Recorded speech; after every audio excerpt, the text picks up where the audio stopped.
30 años de darle forma a tus proyectos, de ayudarte a abrigar los sueños de tu familia, de juntos poner en alto el nombre de México. En Panerrey cumplimos 30 años y queremos darte las gracias por permitirnos construir nuestra historia contigo. Panerrey, 30 años de construir juntos las mejores historias. La arquitectura no solo se ve, sino también se escucha. Conversaciones, charlas, debate, congresos, música, concursos y más. www.radioarquitectura.com. El ambiente es nuestro.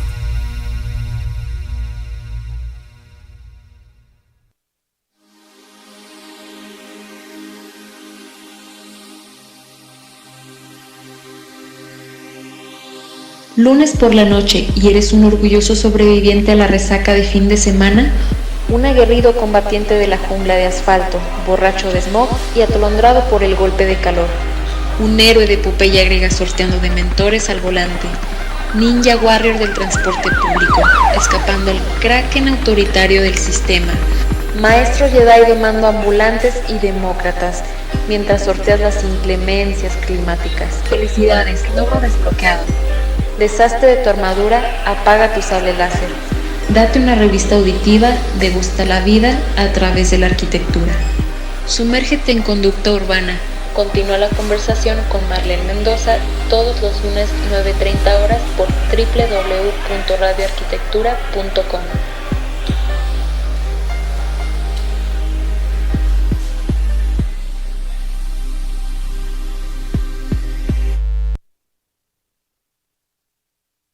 Hola a todos, ya estamos en Conducta Urbana, bienvenidos. Y pues bueno, nos agarraron a la mitad de la plática, pero pues ya saben que nos pueden estar sintonizando a través de www.radioarquitectura.com. También vamos a estar siguiendo sus comentarios y demás en nuestras páginas de Facebook de Radio Arquitectura y Conducta Urbana. También nos están viendo, que siempre nos están ya moviendo las cámaras.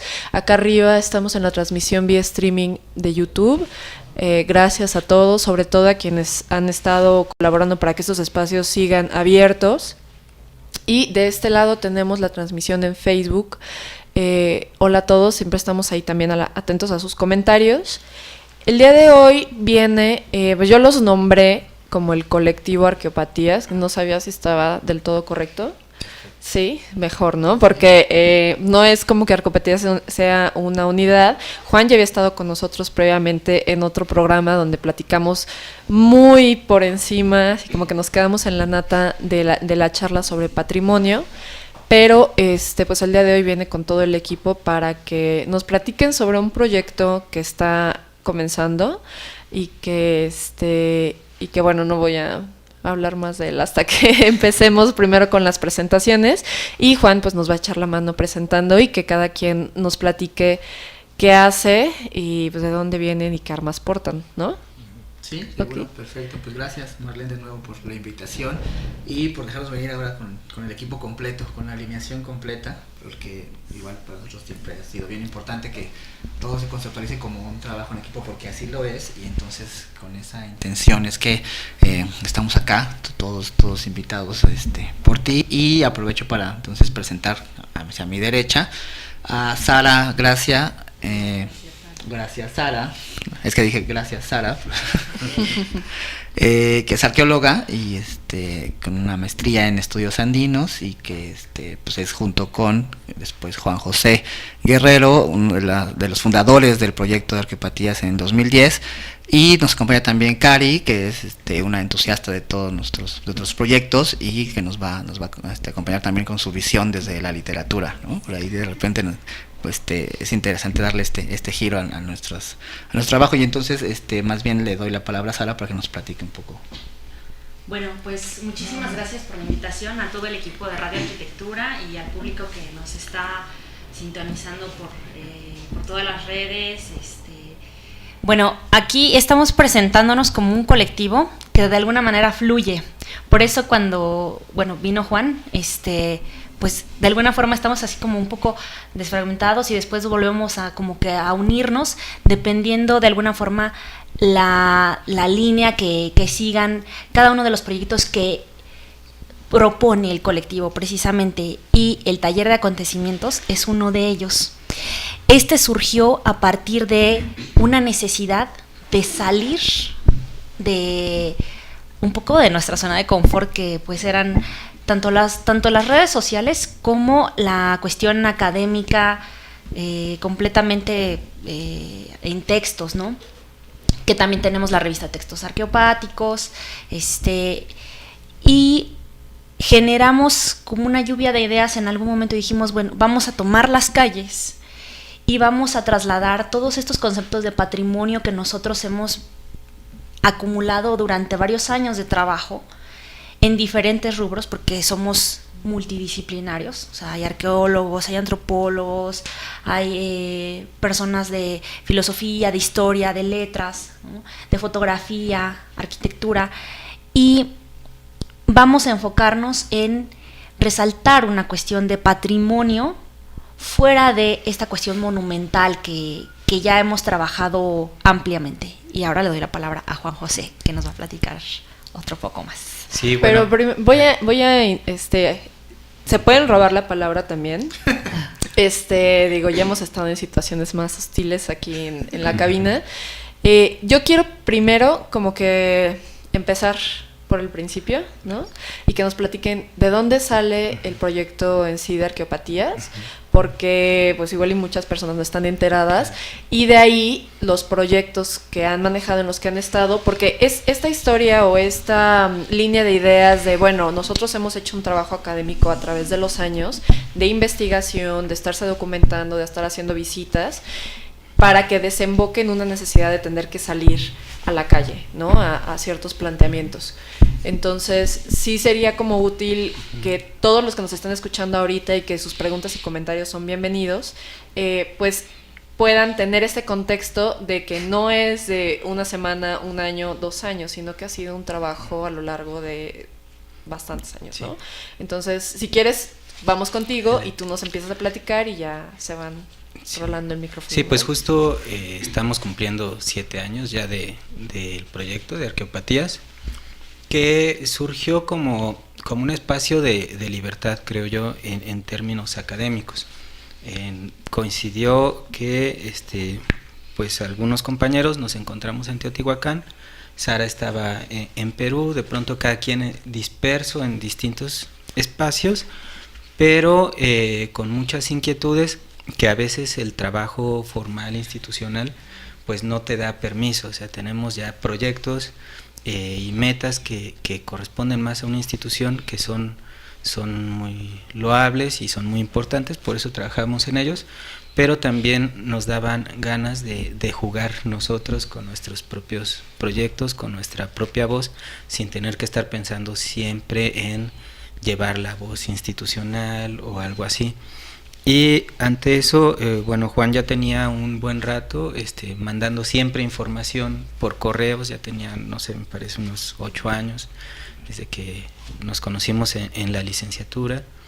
Ya a mí me mandaba cosas y justo nos propuso que hiciéramos el esfuerzo de hacer un blog y de trabajar diferentes proyectos, ¿no? Como una especie de juntarnos a jugar, ¿no? Yo así siempre lo he visto. O sea, ¿saben qué? Pues vamos a ver qué podemos hacer y divertirnos. Creo que algo que ha mantenido Arqueopatías es las ganas de disfrutar. En realidad es una cuestión de disfrute y que podemos nosotros movernos. Hay veces que nuestro trabajo nos implica muchísimo tiempo, nuestro trabajo, digamos, formal, institucional, y pues nos podemos separar tantito, pero mientras el otro puede participar y entonces nos podemos relevar de tal forma que se le puede dar continuidad a un proyecto sin los problemas que a veces suceden de no, es que tenías que haber llegado, bla, bla, sin reclamos. Podemos ir colaborando. Oye, mira, me salió a mí esta onda, ¿le entramos? Va, le entramos, ¿no? No, pues yo no puedo ahorita, pero ¿por qué no le dices a tal otro, no? Y al final, pues siempre ha salido, ¿no? Pues ya justo 7 años que me parece que al menos cada año se ha hecho algo nuevo, y pues no es la excepción. No sé, siempre hemos querido llegar al el patrimonio fuera de una cuestión convencional. O sea, el INA, la UNAM, todos hacen un trabajo impresionante. Nosotros quisiéramos hacerlo de una forma más callejera, a lo mejor más de campo, más de quitar esa barrera que a veces implica los grandes espacios, e ir pues cara a cara o pues a ras de suelo un poco. Y la cuestión de los tacos es eso. Originalmente se había pensado como un taller de arqueología comunitaria, pero eso implicaba muchas cosas. Implicaba pues también pues llevar un taller más formal y pues también cierto miedo que puede dar de no, ¿cómo es que les estás enseñando arqueología a cualquiera? Eso puede fomentar saqueo y así. Siempre hay una paranoia institucional por eso. Y aparte, pues en cuestión de recursos era más grande. Entonces, bueno, surgió la idea de los acontecimientos, ¿no? Que vamos a hacer, que se trata de pues intervenir la calle con temas de patrimonio, de arqueología, de antropología, de arte, cosas que ya mucha gente ha hecho también, pero que nosotros también queremos entrarle a ese juego. Sí, y sobre todo regresando un poco a esta parte de los espíritus de por qué surgió Arquepatías y todo esto, en esta visión doble personal desde la arquitectura y la arqueología, para mí es como muy claro que se trata de crear puentes, ¿no? O sea, en esta mitad en la que generalmente me encuentro, me permite ver dos ámbitos de dos profesiones, a veces parecieran lejanas, pero que en realidad tienen más puntos de encuentro de lo que uno se imagina, que son la arqueología y la arquitectura. En principio de cuentas, esa es la razón que a lo mejor podría preguntarse los chicos que nos escuchan, pues cuál es la razón de que anden tantos arqueólogos por acá, ¿no? Y es que es eso, hay una relación muy clara, o por lo menos yo la veo con mucha claridad, entre uno y otro ámbito del entendimiento del espacio, ¿no? A lo mejor ese es el punto que nos une a unos y otros, arqueólogos y arquitectos, que es el poder entender el espacio en su dimensión temporal y en su dimensión geográfica. Entonces, quizás el nombre de ese algo que quisiéramos nombrar como punto de unión, como nodo que junta todas las intenciones de restauradores, antropólogos, arqueólogos, etcétera, es el patrimonio. Y eso nos dimos cuenta cuando estábamos empezando con lo del blog, ¿no? El encuentro, la palabra, el concepto clave en el que coincidían todos los lectores era el asunto del patrimonio, ¿no? Entonces era ese lugar donde todo podría a lo mejor caber y donde podíamos construir una mesa de discusión desde todas las voces. Entonces eso empujó al proyecto a abrirse y empezar a traer visiones de todos lados, de todas partes, y una intención también muy clara desde el principio era poder construir cosas en el territorio, en la calle. Pues decía Juan José, poder salir no siempre era fácil por cuestiones a veces hasta logísticas, pero con la coyuntura de que estamos todos aquí en la Ciudad de México en este tiempo y que tenemos un montón de ganas, y a lo mejor no tanto tiempo, pero sí más ganas que tiempo para hacerlo, estamos implementando este asunto de los talleres de acontecimientos, y que nos da la oportunidad de reflexionar sobre estas cosas, ¿no? De preguntarnos cosas. No solo para construir un bagaje de conocimiento propio, sino para empezar a echarlo hacia la calle, empezarlo a echar hacia afuera y ver qué pasa desde el conocimiento pedagógico, de difusión, de divulgación, ¿no? Por ejemplo, lo que comentas del territorio se me hace bien interesante, y aquí voy a hacer como mi intervención con respecto a lo que yo he tenido de contacto con ustedes. Y digo, si no fuera tan importante, Montaner no le hubiera dedicado un libro, ¿no?, al territorio. Entonces, algo que quisiera como invitar a todos los chicos que nos están escuchando, porque sabemos que la mayoría de nuestra audiencia son alumnos de la Facultad de Arquitectura, o que están pensando en estudiar arquitectura o andan por esos terrenos, y que a propósito que hoy creo que fue su primer día de clases y demás, todo lo que ustedes necesiten saber de patrimonio y que no se lo hayan enseñado en la escuela, para que después no se quejen de que la educación institucional es una basofia y por culpa de ellos estamos como estamos y no sé qué. Precisamente tú has hecho un trabajo bien importante de compartir información, que es lo que decías. todos los textos que tienes a tu alcance, siempre buscas la manera de poderlo divulgar y de que esté no solamente ahí para que lo puedan tomar, leerlo, pasarlo, analizarlo, sino que abres un espacio para que se pueda discutir, ¿no? No ha sido ni la primera ni la última ocasión en la que algo sucede, como hace mucho tiempo lo del guerrero Chimalí, por ejemplo, o aquello del rayo gentrificador, me acuerdo mucho, y que siempre suelen poner a través de Arcopatías pues estos temas que en un principio son producto de los memes pero es porque algo está sucediendo en el espacio y que vale la pena que se platique y se analice y se discuta, ¿no? Desde diferentes flancos. Recuerdo cuando estuvo aquí Fernando para hablar de lo de Vía Verde, hubo muchos comentarios de gente que estaba a favor de, ¿no? Nosotros decimos, está horrible, las estructuras, lo que quieras, pero había muchas personas diciendo, es que yo desde mi casa lo único que veo son esas columnas y prefiero mil veces, aunque estén mal puestas, prefiero ver plantas, ¿no? Entonces, sí es importante también como que un tema se pueda atacar desde diferentes flancos porque genera un pensamiento crítico al respecto, un análisis mucho más profundo, porque no únicamente estás balanceando el problema desde tu punto de vista y tu perspectiva, ¿no? Porque al final puedes estar, es como esto de decir que todos hablamos como nos va en la feria, ¿no?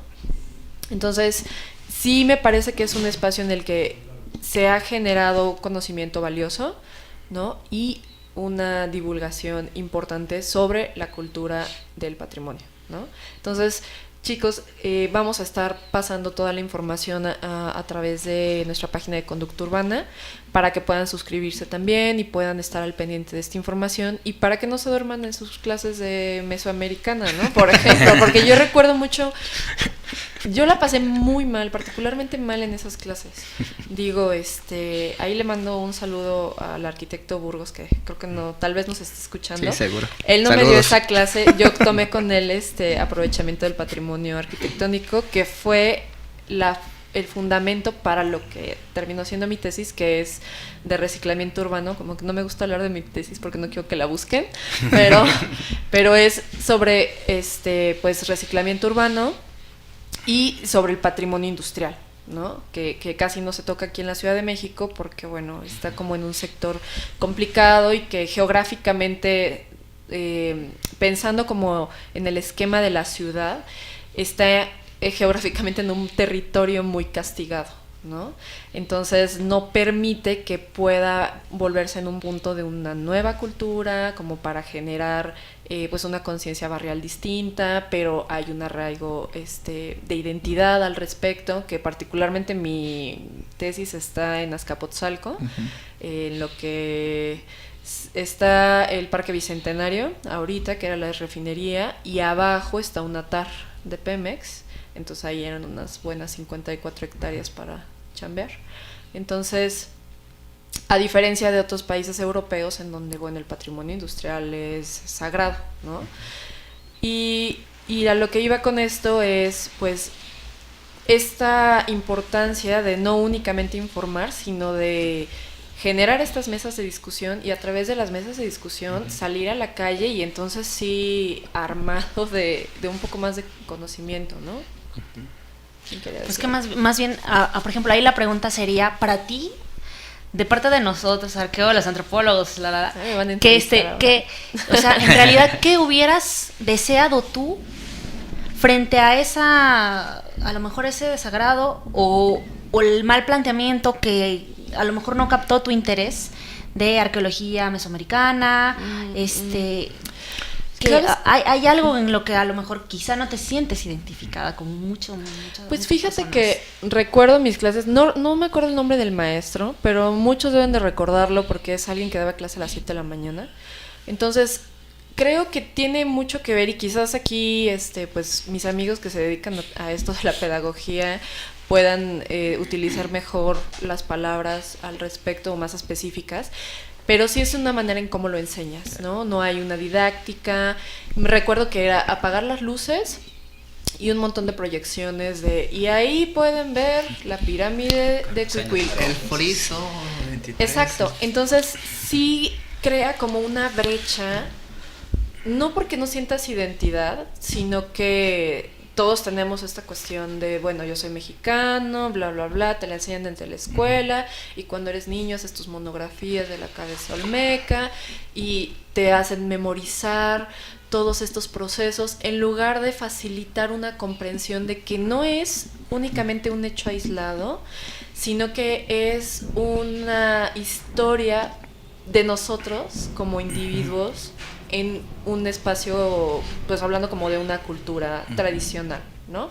Entonces, hay muchísimo conocimiento, hay un estilo de vida, o sea, más bien es la manera en la que lo cuentan y no la historia, lo que creo que está, bueno, no quiero decir equivocado, sino que es un enfoque arcaico, ¿no? Que creo que ya para toda la información que hay, todos los, bueno, yo veo de pronto a los niños y están así como súper alterados, ¿no? Entonces, sí hay que combatir pues la modernidad o la actualidad y aprovechar esas herramientas y buscar una manera de contar las cosas. No puedes traer tus diapositivas de, no sé, de hace años que ni siquiera las has cambiado, que están de colorido, o sea, vamos.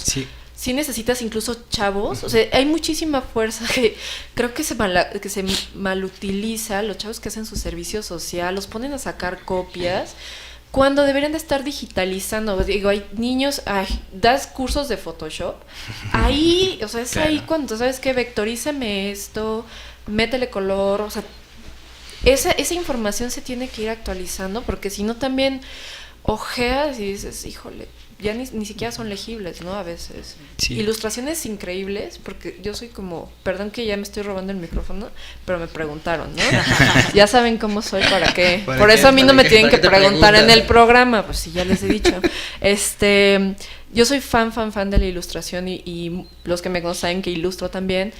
Y hay unas ilustraciones preciosas, ¿no? unos cortes en muchos que ya no saben ni cómo hacer esos cortes ahorita, pero que se pierden porque las tintas con los años, los materiales en los que trabajaban, luego mucha celulosa, bla, se van perdiendo y ya no son legibles. Y ya quién los va a hacer ahorita, nadie, ¿no? Ahorita sin GIF, pero pues es que en realidad eso es lo que de alguna forma tanto Arqueopatías como el taller de los acontecimientos particularmente es lo que hace. Y como decía Juan José, o sea, la cuestión es jugar, es vivenciarlo, porque en realidad generalmente no vivenciamos nuestro conocimiento, no lo llevamos a la práctica, lo tenemos ahí, o sea, tenemos todos los recursos, tenemos los medios, estamos en instituciones increíbles en realidad, ¿no? O sea, América Latina cuenta con increíbles instituciones antropológicas, de arquitectura, de diseño, etcétera, etcétera, pero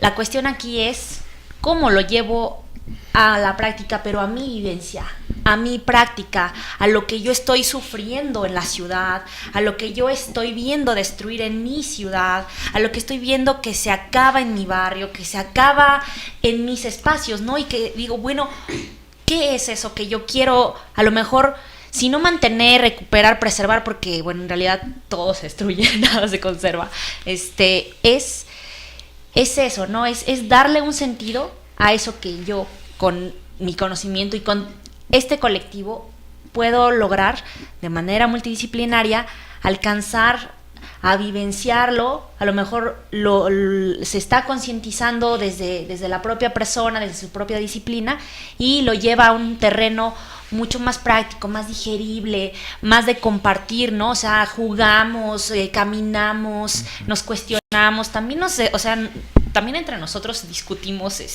¿sabes qué? Esta perspectiva, pues no me gusta, ¿no? O vamos a moldearla de tal forma que sea entendible a la parte académica y también a la parte a lo mejor lúdica, ¿no? Que es lo que hacemos desde nuestros diferentes frentes. Sí, la idea de los talleres, que a lo mejor más adelante podemos quizás platicar algún hecho en específico, pero queremos conceptualizarlo bien, porque sobre todo no es un taller tradicional en el sentido de que tú vas a un lugar y te van a decir el cómo de hacer las cosas, ¿no? Es decir, una especie como de capacitación que pareciera. Acá nosotros tenemos más preguntas que respuestas, y aunque parezca lugar común, es la realidad, es algo que para nosotros ha sido claro siempre, es decir, a la pregunta ¿cómo te apropias de tu patrimonio? nosotros no tendríamos una respuesta clara, ¿no? Pero sabemos que existen herramientas desde cada una de nuestras visiones y profesiones y deseos para poder, si no acercarnos a una respuesta, por lo menos sí tener ese abanico de opciones y saber qué puede pasar en una u otra forma. Alguna vez, para poner un ejemplo concreto, platicaba con una historiadora de Puebla que ha estado trabajando un tema como de reavivar la memoria alrededor de una estación en Puebla, y me contó el proyecto todo completo, todo lo que habían hecho, la exposición, el registro de la tradición oral, etcétera, etcétera, y ellos nunca entraron a la estación, nunca, ¿no? O sea, nunca pusieron un pie adentro de la estación, construyeron todo el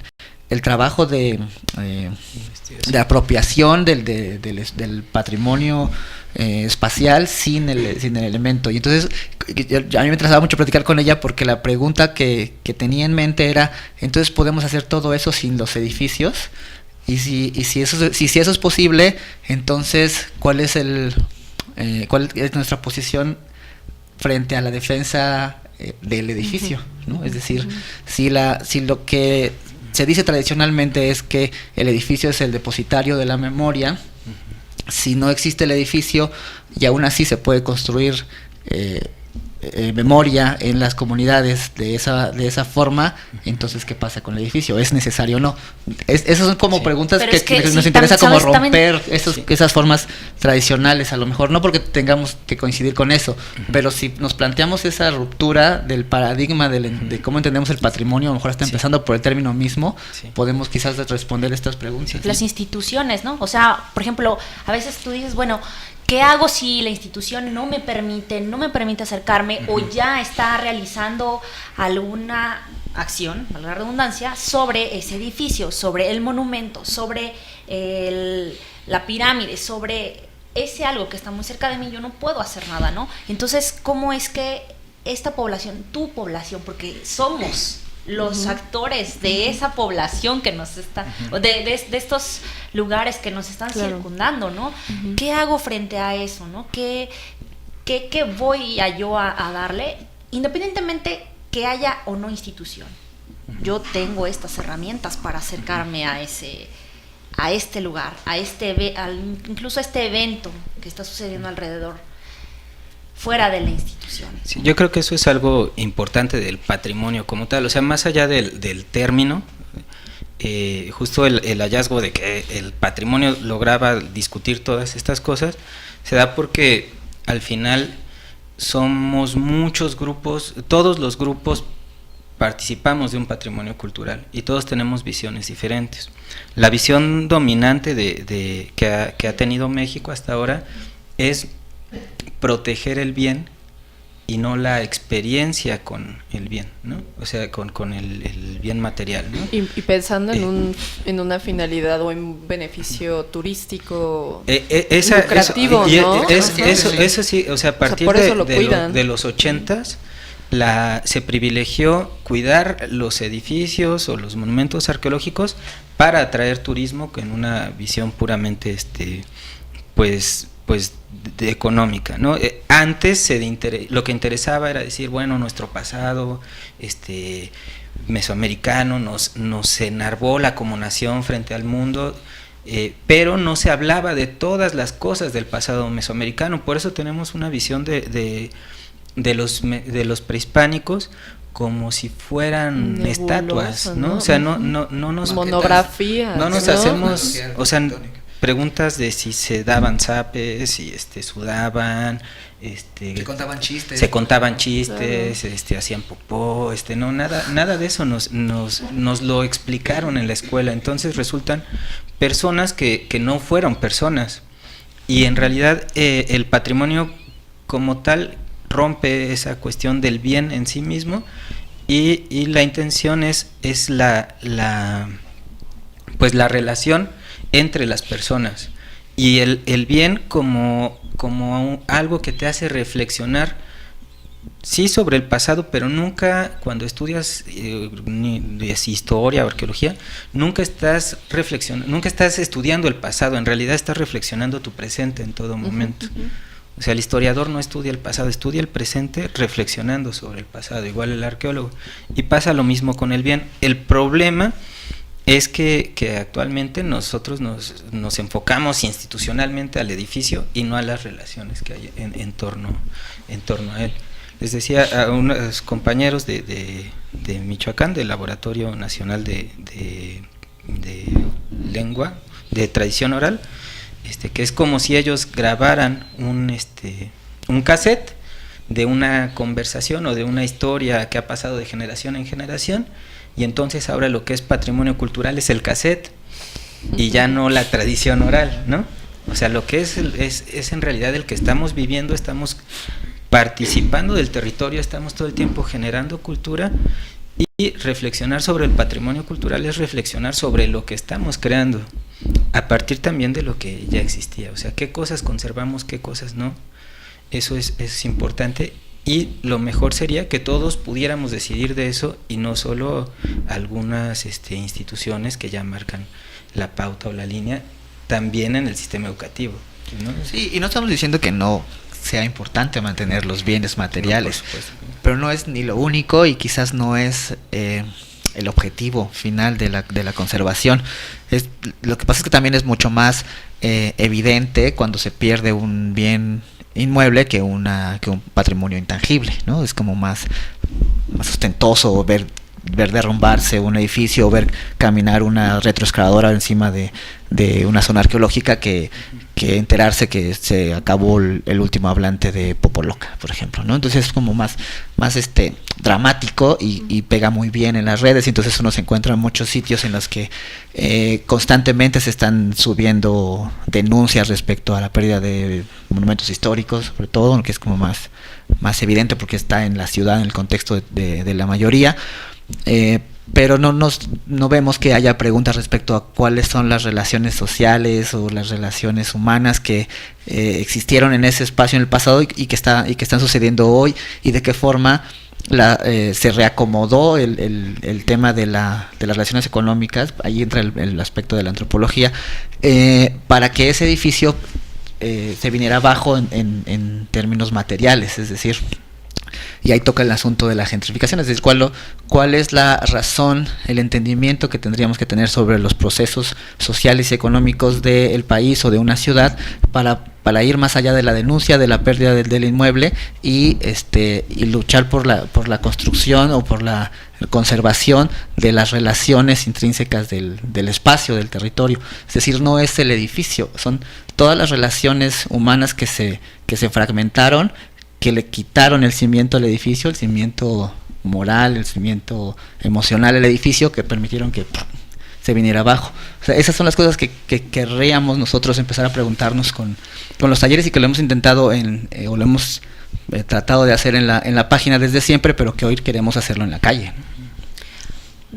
Perdón, tenemos que ir rápido a una pausa musical y regresamos, ¿va? Lo siento, es que sí. No, está bien.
Vuelta en Conducta Urbana, gracias por escucharnos. El día de hoy nos acompaña el colectivo Arqueopatías para platicar sobre los talleres de acontecimientos, entre otras cosas, pues patrimonio. Y pues voy a abrir como que la discusión del segundo bloque con, bueno, hace ratito ponían la analogía del cassette y demás. Digo, hablando desde mi punto de vista arquitectónico y a reserva de que pueda decir alguna estupidez, para nosotros, bueno, hablando en general, pero estoy hablando por mí, la importancia del patrimonio va en lo que nos puede platicar las estructuras de la manera de vida de ese tiempo. O sea, siempre he creído que nosotros como seres humanos estamos buscando legar algo, ¿no? Nuestras tradiciones, nuestro lenguaje, gestos, costumbres a través de los hijos o de nuestra manera.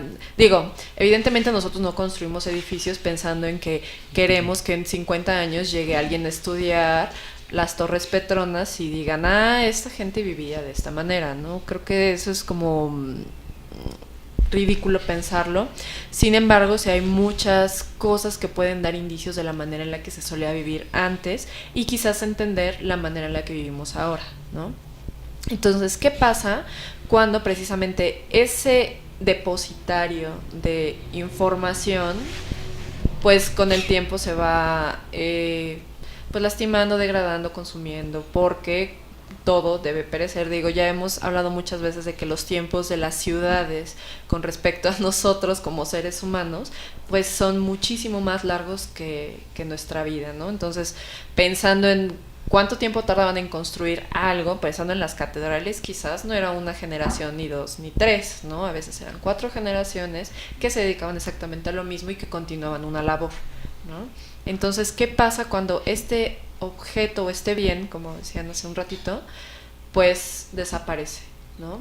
¿Qué es lo que va a legar esa información? Porque al final no es precisamente el ver la pirámide o el bien o lo que quieras allí, sino es lo que, como decías, te transmite, lo que deja, lo que te va legando a través del lenguaje, de las costumbres. Digo, obviamente nadie va a ir a sacrificar a una persona allí, ¿no?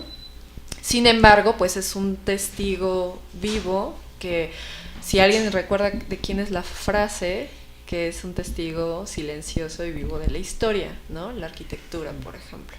Entonces, no sé, ¿quién quiere comentar al respecto? No, pues sí, los bienes, hay bienes que sin duda deben de conservarse y que son un testigo de la historia y que nos sirven para confrontarnos y reflexionar, ¿no? El problema es cuando la conservación se da por la conservación, ¿no? Es decir, una serie de tepalcates guardados en una bodega, pues en realidad no están cumpliendo esa función que tú estás diciendo. Una gran cantidad de investigación acumulada en un archivo inaccesible, con un lenguaje inaccesible, tampoco lo está cumpliendo. En ese sentido, la intención sería que lo cumpliera, o sea, y que todos tuviéramos acceso a decidir qué cosas conservar y qué cosas no, porque lo cierto es que no se puede conservar todo, eso es real. Pero decidir qué cosas son importantes y qué cosas no es algo que a veces le toca a un cierto grupo.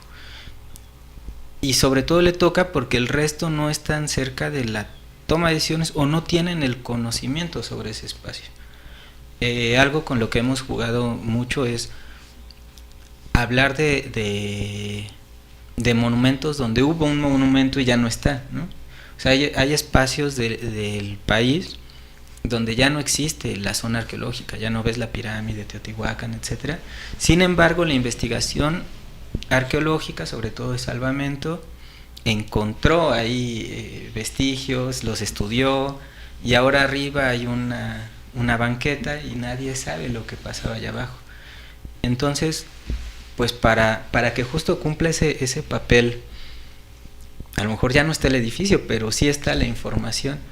Y un poco la idea con esto de los tacos también es recuperar esa información y regresarla a la calle, aunque sea por 1 o 2 días, regresar el hecho de que ahí vivieron personas cerca de Cuicuilco, que vivían como aldeas, que pues que las relaciones a lo mejor eran más igualitarias que lo que sucedió después, es decir, regresarle a ese espacio una historia que ya no está, ¿no? O sea, y ahí también es una forma de conservar y de que el patrimonio en realidad cumpla su función, que es esa, comunicar la historia, ser un testigo de esa historia y no archivarla, no guardarla y cercarlo de tal forma que aunque esté ahí, ya no la está cumpliendo. Sí, que solo la gente va cuando se visten de blanco el 21 de marzo, Exacto. ¿no? Por ejemplo, no saben ni para qué. Otra cosa a la cual creo que también apelamos mucho es a esta cuestión de cuestionar qué es para ti el patrimonio. Porque desde cada disciplina y desde la vida cotidiana, el patrimonio es diferente para cada uno. Lo vivimos diferente, lo despreciamos o lo hacemos a un lado de diferente forma, ¿no? Y ahorita algo que acabas de decir que es muy importante, nosotros en México no solamente tenemos patrimonio monumental, tenemos patrimonio paleontológico, prehispánico, tenemos patrimonio industrial, histórico, moderno, y cómo es que nosotros vemos o nos vinculamos con eso y que tiene que ver con nuestra identidad. Y este momento histórico que estamos viviendo, porque lo es así, ¿no? Donde nos estamos preguntando, o sea, realmente, a ver, ¿qué es o sea, cómo estoy fungiendo como mexicano o mexicana frente a qué cosas, ¿no? A lo mejor yo no me identifico con la arqueología del norte de México, ni la de la península, ¿no? ¿Qué es mi patrimonio aquí, no? Mi patrimonio es urbano, mi patrimonio es del cotidiano, que a lo mejor llego a ver algún monumento histórico que para mí es significativo, que fue algo significativo en alguna parte de mi vida, que estoy vinculada a lo mejor o vinculado a cierto espacio por mi trabajo o por cercanía, y que rescata precisamente mi identidad frente a eso, ¿no? Y que creo que va cambiando a través de las generaciones. Voy a poner un ejemplo, a ver qué pueden aportar al respecto. Imaginemos la casa de Frida y Diego, ¿no? Ahorita, si alguien quisiera tirarlas y hacer una torre de departamentos, muchísimos de mi generación y aledaños, ¿no? No, ¿cómo puede ser? ¿Qué les pasa? Están locos. Y es nuestra herencia del movimiento moderno de mediados del siglo XX, bla, bla, bla. Juan O'Gorman.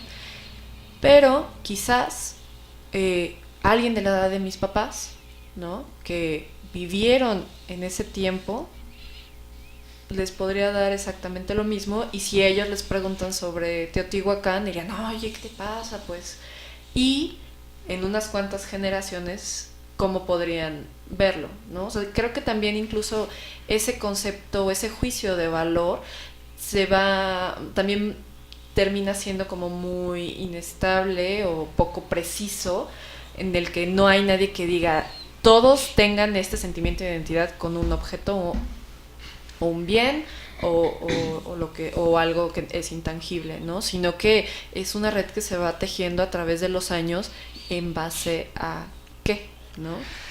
Es que lo decimos mucho en el ámbito de la arqueología y a lo mejor hasta se convierte en lugar común, pero es la realidad. Había un proyecto de nación revolucionario que tenía muy claro para qué servía la arqueología y para qué servía el pasado prehispánico, y eso a través de las instituciones de educación, ¿no? A través de la Secretaría de Educación Pública lo dejó grabado, tatuado en el chip de cada uno de nuestros padres y de muchos de nosotros. Entonces, cuando ese paradigma de pensamiento cambia y se viene la forma de entender el mundo desde el punto de vista más bien del mercado, del libre mercado, etcétera, etcétera, esa utilidad del patrimonio arqueológico, por poner ese ejemplo, pierde elegibilidad, se encuentra a lo mejor huérfano de esa forma y se adhiere a las dinámicas turísticas, que son el resultado pues de todo un entramado de intenciones económicas mundiales, en las que el patrimonio y la cultura son solo un componente más, y las instituciones, por ejemplo en México, que se dedican a eso, pues se convierten también en instrumentos para todo este entramado. Es decir, lo que a lo mejor nos permite la arqueología o el estudio más bien de la cultura en términos amplios es entender que estos fenómenos en lo micro tienen que ver con una forma de pensamiento que está dictada desde otros espacios que van más allá a lo mejor de mismo México. Entonces nosotros, como una respuesta a esto, queremos por lo menos plantearnos la posibilidad contraria y decir, bueno, si hay una forma macroeconómica y macro filosófica y paradigmática de entender el patrimonio arqueológico y los demás, ¿qué pasa si bajamos de nuevo esto a lo local y exploramos la forma en la que la gente se hace cargo de su patrimonio, lo valora, lo apropia, etcétera, etcétera? Y eso nos ha llevado a entender que no es necesariamente el monumental el que se convierte en patrimonio, sino esos pequeños hechos, acontecimientos de la cotidianidad que a través del tiempo se van convirtiendo en lugares del bien común. Entonces, un poco redondeando lo que preguntabas, es que hay una serie de situaciones que influyen en la forma en la que entendemos los conceptos de los bienes y del pasado y de la historia, de lo que no somos necesariamente conscientes todo el tiempo. Entonces, darle la vuelta a estas cosas a través de ciertos ejercicios o experimentos en la calle es lo que nosotros queremos plantear, es decir, frente a, lo platicamos alguna vez en algún lado, frente a estas formas de presentar las zonas arqueológicas a través de un espectáculo de luces, de performance, etcétera, etcétera. ¿Qué pasa con ese mismo patrimonio, con esas mismas relaciones en las que la gente se ve inmiscuida con los sitios arqueológicos desde lo individual, ¿no? Es decir, un poco poner en contrapeso una y otra cosa y encontrar un equilibrio, un balance que nos permita, pues a lo mejor por ahí reflexionar cosas, ¿no? Bueno, ahorita que estabas comentando todo eso, recordé algo, regresando a lo micro y a la experiencia individual. Curiosamente, ayer, en estos días, pasé por la avenida, no, ¿qué es Calzada Coxpa? Es Calzada, ¿no? Bueno, el asunto es de que cuando yo era niña, y ahora sí yo voy a cenar porque ya estoy empezando a rockear, ¿no? Había ahí en ese tiempo era gigante, recuerdo, y el cine Gemelos Villacuapa. No sé, estábamos hablando del 94, 95, más o menos, ¿no? Entonces ya tuvo múltiples transformaciones, la plaza, todo esto, y estoy hablando no de un sitio monumental ni que tenga absolutamente nada que ver, ¿no? Pero apenas pasamos por ahí, iba con Diego, y todo ese terreno que es gigantesco desapareció, todo lo que había, ¿no? No sé si conozcan más o menos la zona, pasando esta Plaza Coxpa, que no sé si se llama así, Plaza Coxpa, y desapareció todo. Y no sabemos ni qué va a venir, ni mucho menos, pero sí tienes esa sensación de pérdida, ¿no? Porque ahí me llevaban mis papás cuando era niña, mi papá tenía mucho la costumbre de... Estaban en ese tiempo las matinés, o sea, yo tengo como un cariño especial también con el cine, ¿no? Entonces eran las matinés y permanencia voluntaria y nadie nos sacaba de ahí, ¿no? O sea, mi papá llegaba con todas las golosinas que podía y ahí estábamos. Y así viéramos la película 3 veces, la veíamos, ¿no? Recuerdo los cines tienen una textura particular, el olor del jabón con el que o sea, todas esas cosas que te va evocando un lugar, ¿no? Entonces, y perdón que ponga como un ejemplo así medio burdo, pero es esta relación de identidad individual con un lugar y con un espacio. Estamos hablando únicamente de mí, pero me imagino que mis hermanos tienen sus recuerdos propios, mis papás también, y de pronto ese sentimiento, esa relación de pérdida, no quiere decir que por eso el gigante, y que después creo que fue Soriana o algo así, o la placita esta de los Gemelos Villacuapa tenga que preservarse, ¿no? Pero sí vale la pena como reflexionar sobre estas relaciones que creas con los lugares y con los espacios a través del territorio y cómo va tejiendo incluso las actividades que yo tenía con mi familia en ese tiempo, ¿no? Y que quizás dejé de ir hace, no sé, 5 años, que no pasaba por allí. Y de pronto fue como, ay, ¿en qué momento era? Y ni sé qué había pasado, ni qué estuvo sucediendo durante ese tiempo. Igual ya había mucho deterioro, no lo sé. pero sí es como que esta liga con el bien y con la identidad de un espacio y un lugar, hablando no precisamente del monumento por sí mismo, ¿no? Pues son las geografías, o sea, hablando de territorios, que era lo que mencionábamos hace rato, y mencionabas específicamente, por ejemplo, para los estudiantes de arquitectura, ¿no? Hay este territorio imaginario que es México en general, pues es inabarcable para tirarte a trabajar todo completo, ¿no? O sea, ¿a qué territorios nos vemos reducidos en estas geografías más que físicas, mentales? Y esas geografías mentales son a las que apelamos en el sentido, por ejemplo, de apropiarnos de esas geografías mentales, ¿no? Que nos generan a lo mejor un espacio de confort, de recuerdo, de memoria, ¿no?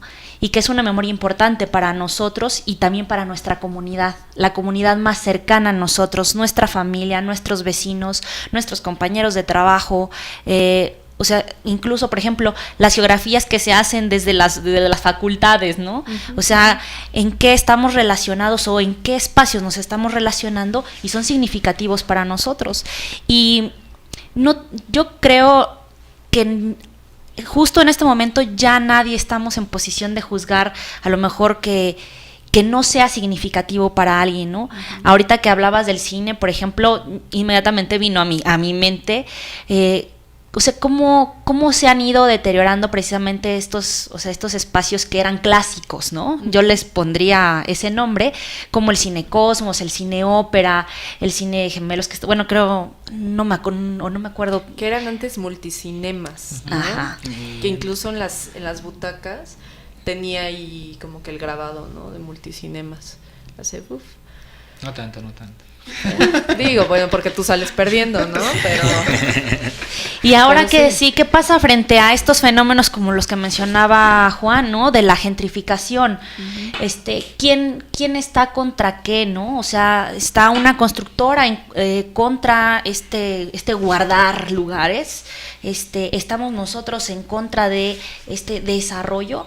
¿O qué? O sea, ahí hay de alguna forma un balance que tenemos que hacer y que estamos poniendo en práctica. O sea, realmente estamos haciendo ensayo y error con nuestro espacio, con nuestras vidas, porque estamos viendo cómo está cambiando todo a nuestro alrededor, ¿no? Y que nuestros padres y abuelos vieron cambiar su entorno. Eso es algo también bien curioso y no es como que contraparte de la conservación y de entender el patrimonio, sino que hay esta otra cara que dice, bueno, todo debe de cambiar, porque me imagino que antes de que llegaran estos gemelos Villacuapa había algo más ahí que llegó y que dejó de lado y que a mí me dio esa oportunidad de crear una identidad con un lugar, ¿no? Cómo los lugares también se tienen que ir transformando y es parte de... yo tengo como un concepto de ciudad en el que una vez que deja de ser un espacio rural y comienza a tener estas trazas urbanas y comienza este cambio o el paso, que es con un umbral muy extraño entre cuando estás como borracho y crudo, ¿no? Como que no sabes si eres o no eres, no lo sé. Y se vuelve una ciudad, ya es imposible que puedas volver atrás, ¿no? O sea, todos aquellos que creen que la Ciudad de México va a volver a ser como medio rural, están equivocados. Y eso no va a ser ni ahorita, porque tiene años, ¿no? Que dio ese paso y que va a seguir siendo un consumidero de recursos hacia alrededor, que va a ir creciendo, que es voraz. Las ciudades son voraces, ¿no? Son súper dinámicas, todo el tiempo están en constante movimiento, en construcción, nunca se acaban. Curiosamente, hay muchísimas obras ahorita, porque bueno, ya sabemos que políticamente les conviene, ¿no? Pero no hay otra forma tampoco. Esa historia de los urbanistas, que respeto muchísimo también, de decir, no, pues hay que planear una ciudad y que ya todo vaya por debajo y que no se vea nada y que las tripas prácticamente no existan y que nunca tengan que hacer ajustes, están equivocadísimos, claro, ¿no? O sea, es inevitable. ¿Por qué? Porque nosotros, y volvemos a lo mismo, es una ciudad, puede ser un bebé de pronto y se va convirtiendo, ¿no?, en un niño latoso, adolescente, que es como pues irritable y que tiene como trastornos y de pronto está de buenas y luego está de malas y después madura y ya cuando... O sea, piensen por ejemplo en Nueva York, ¿no?, que todo el mundo dice, no, es que Nueva York... Sí, Nueva York también fue adolescente, ¿no?, como ciudad, hablándolo como una ciudad, también fue joven, también hubo un montón de delincuencia, también hubo unos barrios muy segregados, en conflicto todo el tiempo, y ahorita está alcanzando cierta madurez que pues con los años va adquiriendo, ¿no? Pero pues eso también es parte del estudio del patrimonio, ¿no? Sí. Saber hacia dónde vamos, y regresando otra vez a la premisa que decía sobre el análisis del presente, ¿no? Sí, sí, yo creo que hay una gran diferencia entre ser conservacionista y ser conservador, ¿no? O sea, ser conservador es querer que el pasado siempre esté y que las cosas nunca cambien, y eso es antinatural. Y las ciudades y los sitios arqueológicos y las formas de relacionarnos todos, pues van a cambiar y van a estar, pues sí, todo el tiempo presentándonos nuevas alternativas. El problema, creo yo, es cuando no se decide, no todos tenemos decisión sobre ese cambio, y desgraciadamente por una situación pues actual de políticas públicas y de mismo pues desarrollo del neoliberalismo, pues también cada vez los espacios públicos se pierden y las relaciones de donde se pueden interactuar, o los espacios donde se puede interactuar, se puede participar de forma colectiva, o donde puedes tener un contacto con el pasado de tu comunidad o contacto con otra comunidad, cada vez se restringen más y se abren paso a pues sobre todo a cuestiones comerciales, ¿no? O sea, los casos son muchísimos, miles, ¿no? O sea, se acaba Casino de la Selva y entonces pues que ponemos un centro comercial, ¿no? Hay un conjunto habitacional cerca de Teotihuacán, que ponemos un centro comercial. O sea, si viéramos que gran parte de las cosas que están cambiando pues están proponiendo algo nuevo, no, en gran parte son para poner centros comerciales, y al final algo interesante del patrimonio es que lo que se está debatiendo es en sí, o sea, también implica un debate político, y ahí de actuación. Te voy a interrumpir de nuevo. Lo que estás diciendo de los centros comerciales no es tampoco nuevo, ¿no? O sea, nosotros tenemos una relación con el comercio bien importante, y que había plazas justamente, y los edificios también luego en ocasiones estaban dispuestos alrededor para darle un espacio al comercio, ¿no? Entonces, ¿qué hay detrás del comercio? Sí. que mantiene las sociedades, pues, sí, claro, andando, el comercio, ¿no?, es necesario para cualquier sociedad, o al menos el intercambio de bienes, ¿no? Pero la cuestión es esa, ¿qué tanto puedes tú participar y qué espacios pueden seguir manteniéndose públicos y generar relaciones colectivas, pues donde se pueda platicar y tener contacto también con tu pasado, ¿no? Que es un poco hacerte partícipe de tu espacio y generar territorialidad al fin de cuentas. O sea, desgraciadamente no todos deciden igual, hay cosas que se valoran sobre un espacio que pues los demás no valoramos, pero no siempre se preguntan las opiniones. Entonces sí, las cosas deben de cambiar, eso es cierto, eso es real, no hay que mantener las ciudades intactas ni los sitios arqueológicos intactos, pero sí creo que al menos una postura personal es que ese patrimonio se tendría que modificar más en una cuestión pues que lograra colectividad y espacios públicos que todos pudiéramos utilizar. Sí, el problema no es la pérdida por sí misma del bien, ¿no? Eso creo que es algo de lo que coincidimos, y creo que es como unas premisas de las que podríamos partir. El problema es lo que eso representa, lo que eso significa y lo que eso traerá como consecuencia, ¿no? Es decir, la reducción de un espacio que puede ser público a uno privado no es en sí mismo la destrucción de los tabiques, sino quizás lo que representa es la destrucción de estas relaciones colectivas, de estos entramados sociales, que son los que realmente se pierden y que no van a permitir que lo siguiente que suceda en la ciudad sea más beneficioso para la colectividad y no para unos cuantos. Es decir, insistimos con eso, ¿no? Que la defensa tiene que ser hacia lo que sustenta los bienes comunes, más que al edificio mismo o más que el territorio mismo, o el territorio solo en función de lo que representa para el colectivo, para los colectivos humanos. Pues entonces ahí es donde vienen las preguntas, porque como dice el dicho, en los detalles está el diablo, ¿no? Entonces, ¿quiénes y cómo decidimos qué se tiene que hacer? ¿Hasta dónde tenemos una participación desde la institución, desde lo individual, desde los grupos de resistencia ecológica, de resistencia urbana, etcétera, etcétera? ¿De qué forma se pueden construir puntos de encuentro donde lo que suceda con la ciudad, lo que suceda con los edificios arquitectónicos, sea el reflejo, como a lo mejor nos puede enseñar el pasado, de los deseos colectivos, ¿no? Y no estamos diciendo que en el pasado todo haya sido perfecto, por supuesto que no. A lo mejor al contrario, ¿no? Una de las grandes enseñanzas de la arqueología es esa, ¿no? Que los procesos son continuos, que los procesos se dan de la misma manera más o menos a lo largo de la historia o del devenir histórico de la humanidad, pero entonces nos da oportunidad, si quieres, hasta como de ver un poco en qué va a acabar todo esto. Tú hablabas hace rato de las ciudades, cómo crecen, cómo se desarrollan, etcétera, etcétera, y decíamos, sí es cierto, pero en algún momento se acaba, ¿no? Eso le pasó a Teotihuacán, eso le pasó a todas las ciudades prehispánicas, y una de las grandes preguntas de la arqueología no es solo que se hayan ido y cuándo, sino qué pasó. ¿Por qué? No, y además, pues ya analizando otros factores, porque sí, a Teotihuacán le pasó, sin embargo, ahorita no hay hay una diferencia en la manera en la que se transportan los recursos que llegan a la ciudad, ¿no? Ahí estaban limitados a pie, ¿no? Por poner un ejemplo, no es lo mismo transportar 100 troncos a pie o en carretas o con algún sistema sencillo, ¿no? A que lleguen camiones o el agua, o sea, como que creo que también esos son actores importantes que no sabemos hacia dónde van a ir y no lo vamos a ver nosotros seguramente, ¿no? Sí. O sea, quizás tendríamos como que pensar cuáles podrían ser, y ahora me voy a pensar como si fueran estrellas, ¿no? ¿Cuáles son las estrellas que ya están por colapsarse, hablando de ciudades? ¿Cuáles son las ciudades que podrían estar al borde de un colapso? Quizás aprender de ellas, ¿no?